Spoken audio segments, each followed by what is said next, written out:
You are listening to an American Free Press podcast. Joining me on the line today is Miss Jeanette Finicum, whose late husband, Robert LaVoy Finicum, was tragically killed by officers with the Oregon State Police on January 26th of this year in a joint FBI-Oregon State Police operation. Jeanette, thank you so much for taking the time to speak with us today. How are you? I'm good. Thank you very much for having me. Yeah, and first off, I of course want to say, I send my condolences to you and your family. I really can't even imagine what it must be like to lose your husband in such a tragic manner. So I'm very sorry for your loss, and I just wanted to express that before we get started. Thank you. Now, could you talk about LaVoy and maybe describe what kind of man he was, what kind of father he was, just to kind of get this conversation started? Sure. LaVoy was a wonderful man. He was kind and generous with his time and resources. He was a loving husband and father. His children meant the world to him, and they knew it because all of his spare time he spent with the family and with the kids. LaVoy was the type of man that if anybody needed anything, he was there. He would stop what he was doing and help them in any way he could. He was that way with our children as well as they grew up and moved out of the home.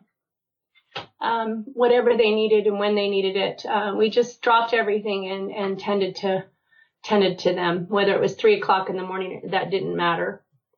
My husband was one who believed in the Constitution and believed in America. He believed in government in its limited form. He believed that we were losing our freedoms, and he was one who was educating himself further to the issues that were facing us today. And so when he learned about the Hammonds, he felt bad for their situation. He never liked bullies. I've said this before. And he saw the federal government and the BLM as acting like bullies in their area, taking away everything that they had worked for their whole lives.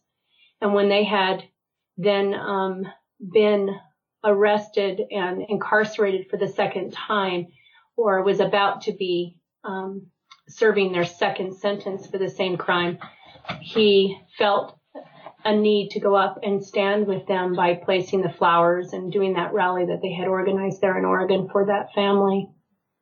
I see. That's just the kind of person he was. Right. Now, and I understand you have one of your daughters with you as well today? I do. Yeah. Could you maybe describe what kind of father your dad was? Yes. My name's Thara Tenney, and I like to describe Dad as a God-fearing man. He was one that the relationship with his God was paramount, and he often counseled me saying, it only matters if God is smiling.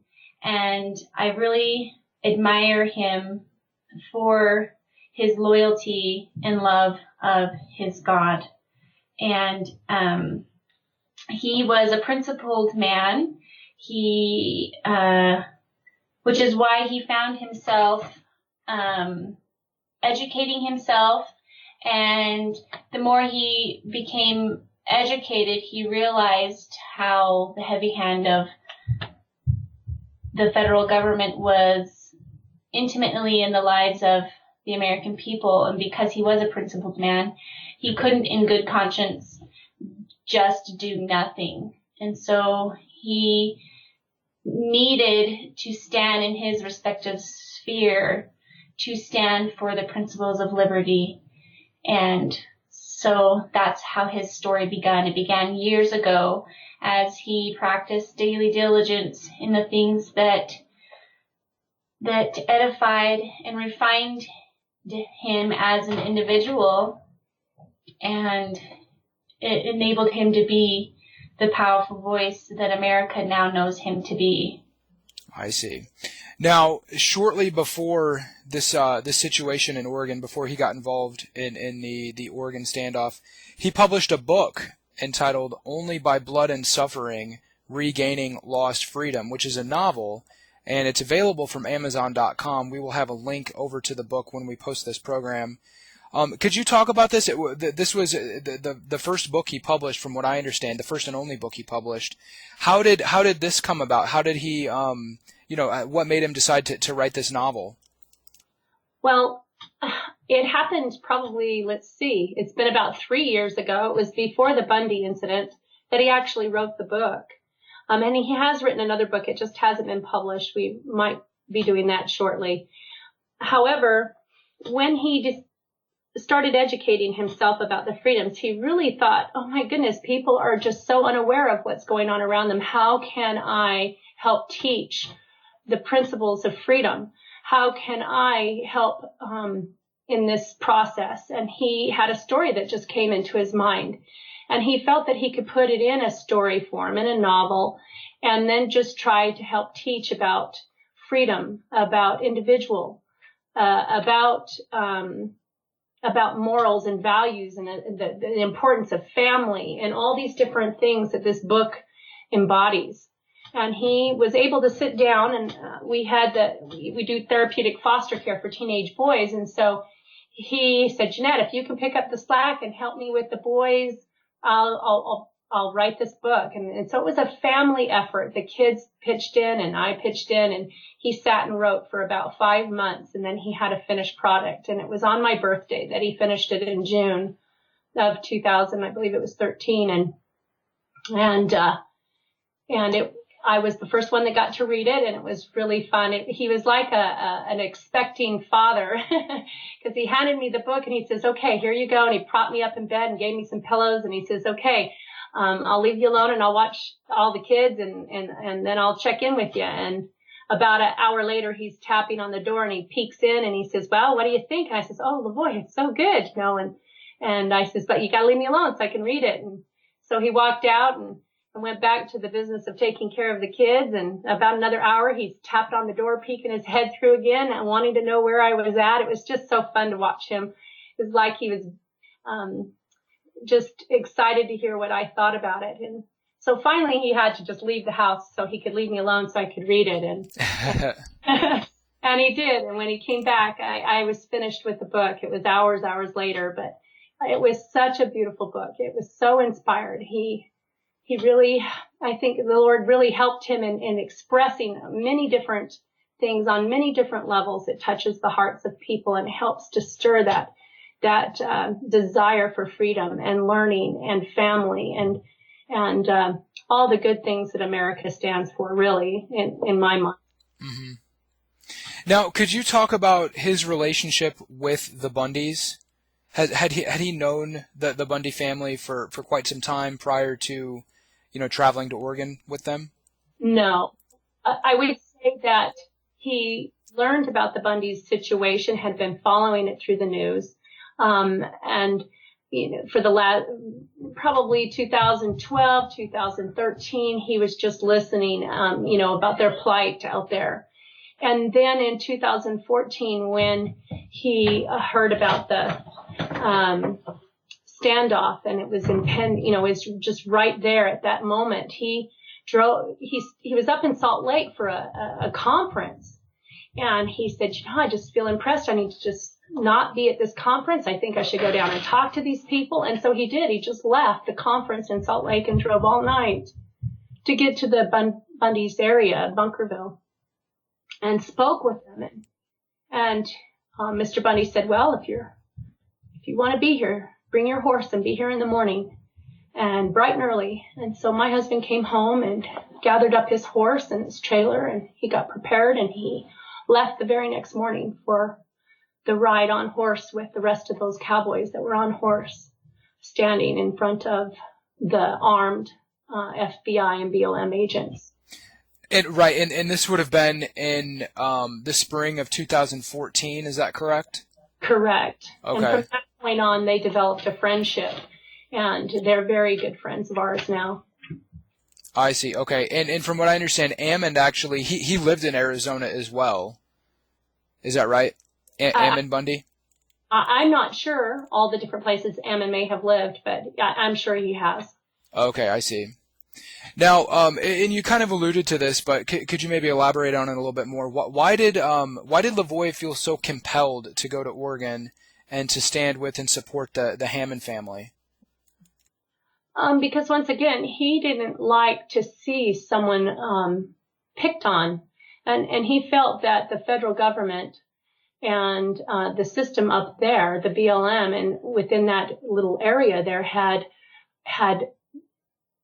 taken from all of these different people and their farms, their livelihood, their ranches. Some had been burned out, some had been flooded out, some had been just picked away over time, like the Hammonds, and he just felt like that's just not right. We've got to start standing somewhere. And I think my husband felt impelled to go there and just be another person standing and be a voice for these people who had just had years and years of persecution, had been beaten down. You know, they had lost all hope. These people in Oregon had lost all hope.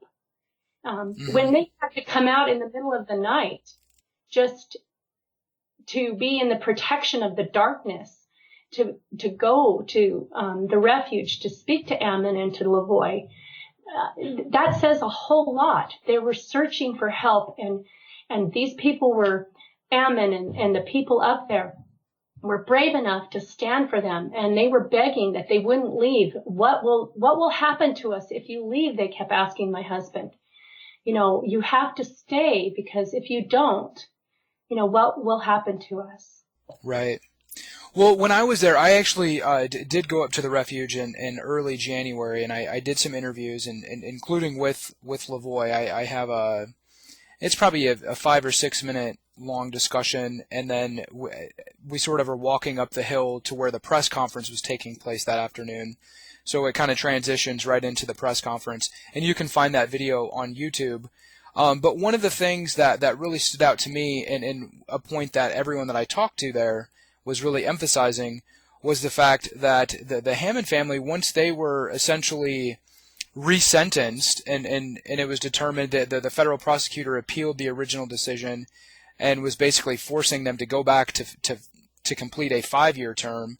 Once that was decided, and once the Bundys and your husband got involved and was offering support to the Hammond family, the feds really put the pressure on the Hammonds and were sort of intimidating them almost. That's kind of that was something that a lot of the people I talked to had mentioned. And I'm just curious, can you confirm that? Was the Hammond family pressured once it was discovered that the Bundys and some other individuals were coming to their assistance and trying to, you know, stand up for them?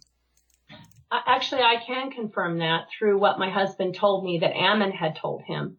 That it was when that period of time when Ammon was up there by himself trying to exhaust every other possible avenue through the courts, through due process, and he exhausted every avenue. And during that period of time, and after Ammon left, before the occupation actually began, that's when the pressure was put upon the Hammonds by the FBI, and threats. If you do this, we will find the worst jail for you to be in. They were trying to silence everyone and beat them down again. Yes. Yeah, that certainly seemed to be the case. And it was incredible the way in which pretty much all of the local and county officials, you know, they were not interested in talking to Ammon or to anybody else, really. They were going along with what the feds wanted at every step of the way, it seemed like. Yes, you're right. And one thing that I found here, just from a meeting that I was in with my husband, with county officials and branding inspectors and different things, trying to get us to cooperate, they were concerned about their money coming from the federal government. If we didn't get into compliance, then we could be threatening the county's opportunity of receiving the monies that they needed from the federal government. And I just feel that we as Americans, and as counties and cities and towns and states, we rely too much on the federal government's purse. We are no longer independent of them. We are no longer independent. And so they have this heavy arm that hangs over us, that they can just pull those strings anytime that they want, or pound us into the ground if we're not in compliance, because then we don't get the money to fund this or fund that, or, fund the schools. They try to get you right where your heart is at. And so I just say, let's back from that. Why do we need to have so much money from the federal government to run our own cities, towns, states? Why can't we become more independent? Sure. Yeah, it's definitely a major issue at play here, and we see this taking place really all across the country, where local and county and state governments are basically they've totally caved in and surrendered to the federal government. It's very clear that this is what's going on, and a lot of it does revolve around money and federal grants and other federal money to pay for programs and to pay for services that are handled by the states. So yeah, it's obviously a major issue impacting everyone in the United States. And I wanted to move on and ask you about, and this was something that really fascinated me and that I was really sort of analyzing this entire time, including to this day, is the mainstream media's coverage of the Oregon standoff and of the nature of the occupation and who some of these people were. In some cases, we had, mainstream media essentially depicting these people as terrorists, as your husband and Ammon Bundy as terrorists. Some of them were saying they were white supremacists, for goodness sakes. So there was a lot of very distorted and biased reporting going on, at least from what I could tell, and very little objective coverage of what was taking place. So what's your take on the way that the mass media reported on this event? Well, we believe that it was by design, that there was a false narrative being fed to the population. And I just want to be clear in the understanding that this never, ever was a standoff. That word is completely inappropriate. It was them petitioning the government for a redress of grievances, which is our First Amendment right. We have that right to do that when we are being suppressed and abused by a tyrannical government, and that is exactly what they were doing. Now, my definition of a standoff is two separate parties angrily and aggressively facing each other with weapons, about ready to act upon that frustration, and that never was the case. They were exercising their Second Amendment right, which is a right that they have to do. Going back to the Bundy situation, who was pointing guns at who back then? Who was tasing who back then? Who was pepper spraying who? Who was throwing pregnant women on the ground? It was our tyrannical government, and these men who were being courageous enough to stand up to a government that's overreaching and too powerful, has every right to exercise their Second Amendment right. And I think that a lot of people in America, they don't understand the significance of our rights. And I think this, our negligence and our naivete in our human rights is what has gotten us where we are today. And the media was able to find success in twisting the truth when they were exercising their God-given rights. Now, go ahead. I was going to say really quick that's a good point you bring up about the redress of grievance, which, from what I understand, was made public on Friday, December 11th of 2015, so last year, well before the occupation of the wildlife refuge. And this was a redress of grievance that was submitted on behalf of the Hammond family, and there's a number of organizations that were sort of involved in it, and they sent it to local and county and state officials in Oregon, including the sheriff, including some of the county commissioners, including the district attorney and the governor, and they were entirely ignored. And this was something that this was never reported on in the mass media, at least to my knowledge. I don't remember anybody really talking about the redress of grievance that was submitted and ignored, which is what led to the entire situation unfolding the way it did. I don't remember reading any of that either. I just remember them labeling them as domestic terrorists. Right, exactly, yeah. So there was no effort to objectively find out what the grievance was, what the problem was up in Oregon. They were just, portrayed as these anti-government extremists, essentially. And because the mass public depends upon their information from these news outlets, they just take whatever is spoon-fed to them. They don't even look into it individually for themselves. And so these buzzwords, terrorist, white supremacists, gun-toting crazies, whatever they labeled them as, they just, the people just accepted what they were being told instead of looking into it for themselves. And you go to compare, situations that have happened back east in Ferguson or Baltimore, the protests, the destruction of property, the looting, the theft, the hurting of other individuals during their protest. They don't even compare. There was such peace up there at the Malheur Wildlife Refuge. It was unbelievably night and day. We were able to come and go freely. My husband took me to breakfast Sunday morning before I left the refuge, just before he was killed. Nobody even attempted to stop him, arrest him, confront him in any way, nor was he belligerent in any way.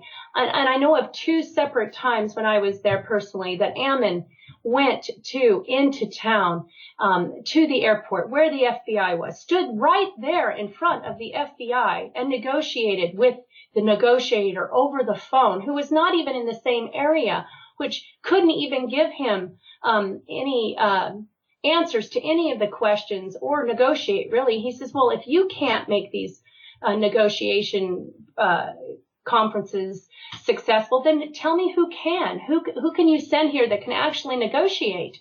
And so he left twice feeling discouraged and, because the FBI was just like stringing them along. They had no intention of trying to make it a peaceful outcome, none whatsoever.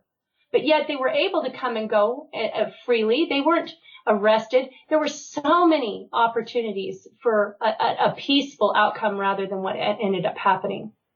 And I have to say that my dad, LaVoy Finicum, and the other cowboys, they had indisputable moral high ground. Yes. The rule of law, the United States Constitution, stood behind them.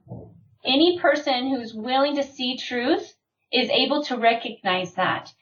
And it is our American authorities who have abandoned this rule of law, and it is our American authorities who lost their moral high ground when they opened fire on a man who had his hands in the air in surrender. Right. Yeah, and I want to talk about the Oregon State Police FBI operation, which ultimately led to your husband and to your father's death. And what was interesting in the way that all went down is you're right. I mean, when I was there, you could come and go freely. I don't think I saw any law enforcement at all the entire time I was there. Everybody at the refuge was very pleasant and very nice. I could talk to people. I could interview people. There was no, threats or intimidation or anything like that. It was a peaceful environment. But what was interesting was that in the week, basically the week leading up to to January 26th, the Oregon governor and a number of leading officials in the state at the county level, for example, the newspaper, the Oregonian, everyone was basically coming out saying the same thing. Look, the federal government has to step in and end this occupation, end this protest with force if necessary. And then that's exactly what we saw happen shortly after everyone was making these demands. Yes, you have a governor here in Oregon that says, go ahead, shoot to kill, basically. Get this mopped up. I'm tired of this being in my state. And then you have another governor across the country in at a similar at a different protest where they're rampaging all through the town, destroying property, saying, just give them space. Let them get it out of their system. You have two different ways of looking at these things. And I feel like she needs to be held personally responsible along with the other officials, the judge, the sheriff, etc. I think all of them need to be held personally responsible for what has happened. The day he was murdered, they were in transit to the neighboring county where Constitutional Sheriff Glenn Palmer had gathered a large number of his citizens to hear their presentation on natural rights.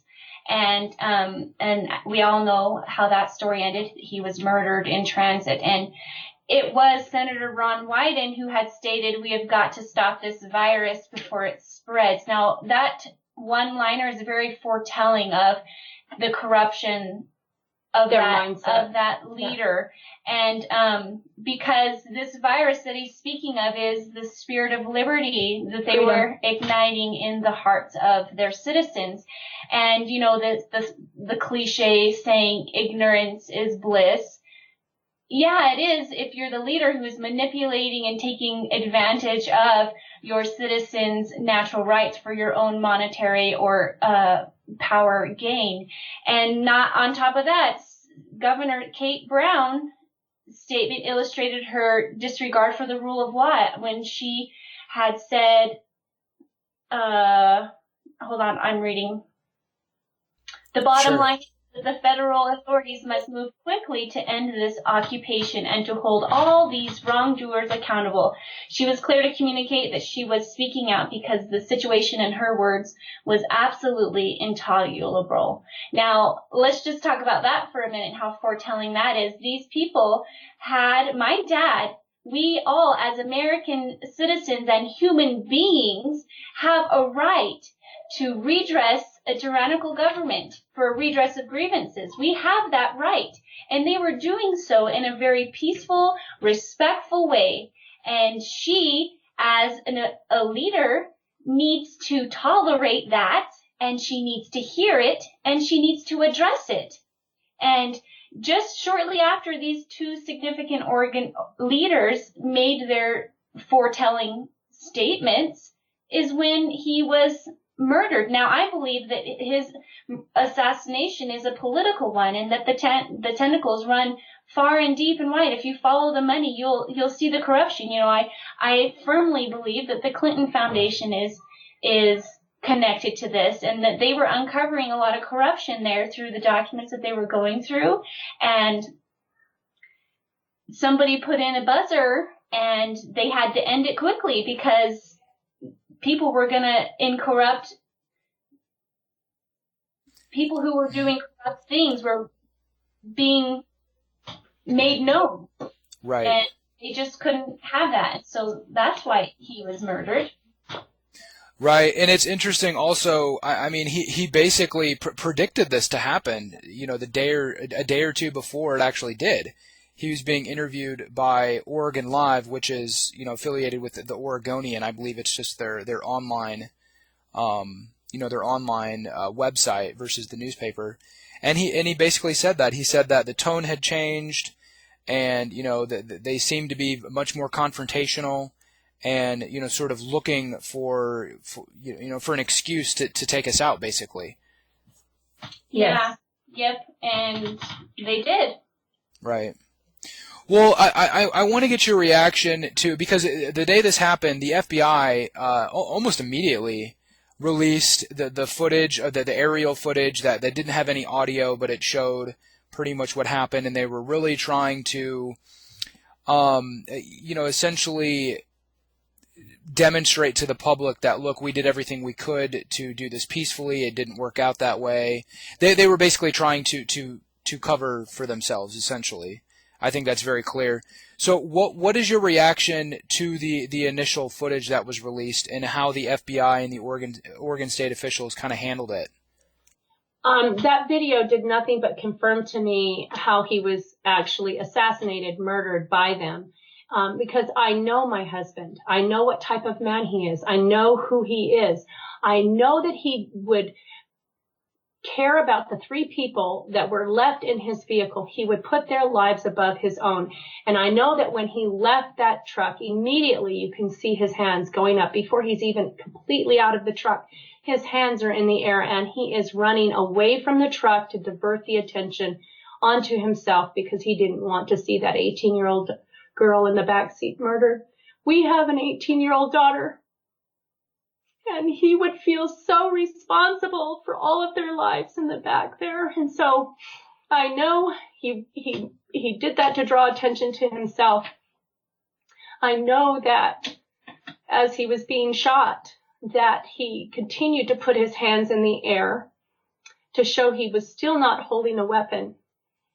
And I think that it has damned them in this whole investigation. And as more and more information continues to come out, the FBI lying and not coming forth with the truth and trying to hide things, an independent investigation of that is not going to make me feel any better about what they're doing, because I believe that they're continuing to hide and take evidence that is needed.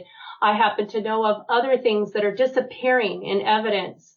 And so I have no confidence, none whatsoever, in our government and in that community at whatsoever in putting forth an honest and upright investigation. I think that they are worried and they want to cover their rear ends and make sure that they come out smelling like a rose, that the American people, we who have seen this video, we who read this information, see what they're doing, and we are going to hold them accountable because we are not going to be lied to anymore. Right, and the Oregon State Police, their investigation was recently released, and they actually make it clear that there it does appear to be shots fired by officers with the FBI, agents of the FBI, and it seems pretty clear that the FBI has been lying about this, and they have been, like you said, trying to cover their own tracks and downplay their mishandling of this case. Yes, and I feel that report was downplayed as well. I feel that there's more that we don't know because they're lying.